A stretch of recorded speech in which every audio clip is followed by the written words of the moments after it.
సిద్దిపేట జిల్లా గజ్వేల్ పట్టణంలోని స్థానిక పోలీస్ స్టేషన్ పరిధిలో సర్కిల్ ఇన్స్పెక్టర్ రవికుమార్ చేతుల మీదుగా ప్రజాప్రతినిధి టీవీ ఛానల్ మరియు మన ప్రజాప్రతినిధి క్యాలెండర్ ఆవిష్కరణ కార్యక్రమం నిర్వహించారు.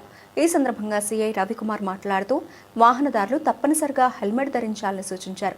మద్యం సేవించి వాహనాలు నడపడం వల్ల ప్రమాదాలు జరిగే అవకాశాలు ఎక్కువగా ఉంటాయని, అందువల్ల డ్రంక్ అండ్ డ్రైవింగ్ చేయకూడదని హెచ్చరించారు.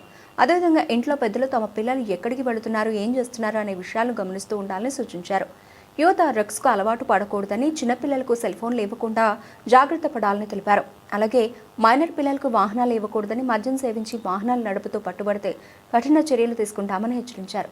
ఈ సందర్భంగా ప్రజాప్రతినిధి టీవీ ఛానల్ మరియు పత్రికకు ఆయన కృతజ్ఞతలు తెలిపారు. ఈ కార్యక్రమంలో ఎస్ఐ శ్రీరామ్, ప్రేమ్ దీప్ మరియు ఇతర పోలీస్ సిబ్బంది పాల్గొన్నారు.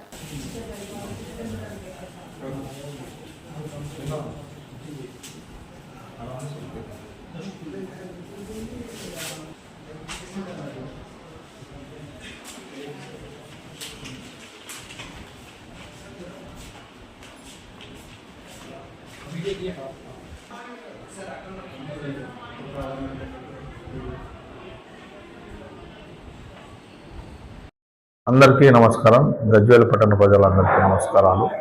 ముఖ్యంగా ఈ మధ్యకాలంలో ఎక్కువగా రోడ్ యాక్సిడెంట్లు ఎక్కువగా అవుతున్నాయి.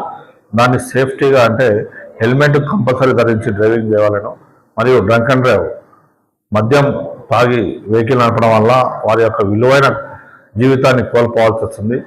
వారు ఆ క్షణికావేశంలో ఏదో మందు తాగి వెళ్ళి చేస్తే వాళ్ళ కుటుంబం విచ్ఛిన్నమైపోతుంది. దీన్ని దృష్టిలో ఉంచుకొని బయటికి వెళ్ళినప్పుడు కంపల్సరీగా హెల్మెట్ ధరించాలి. మరియు మద్యం తాగినప్పుడు కూడా వాళ్ళ యొక్క కుటుంబ సభ్యుల్లో ఉన్న పిల్లలు కానీ, భార్య కానీ వాళ్ళ కుటుంబ సభ్యులకు గుర్తుకు రావాలి. ఇంటికి సురక్షితంగా గమ్యస్థానం చేరుకోవాలని గజ్వేల్ పోలీసులను కోరుకుంటున్నాము.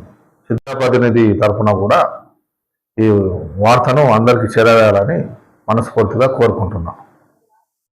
ముఖ్యంగా యువత ఈ మధ్యకాలంలో ఎక్కువగా మద్యానికి, సిగరెట్, డ్రగ్స్కు బానిస అవుతున్నారు.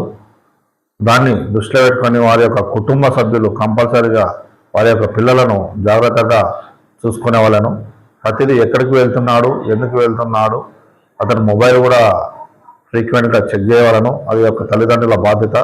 అతడు ఇంట్లో మానసికంగా ఎప్పుడు ఆలోచించుకుంటూ కూర్చున్నాడంటే అతన్ని వెంటనే మా పోలీస్ స్టేషన్ కానీ, కౌన్సిలింగ్ సెంటర్ కానీ తీసుకొస్తే మేము సరైన కౌన్సిలింగ్ నిర్వహించి అతన్ని మంచి మార్గంలో నడవడానికి చేస్తాము.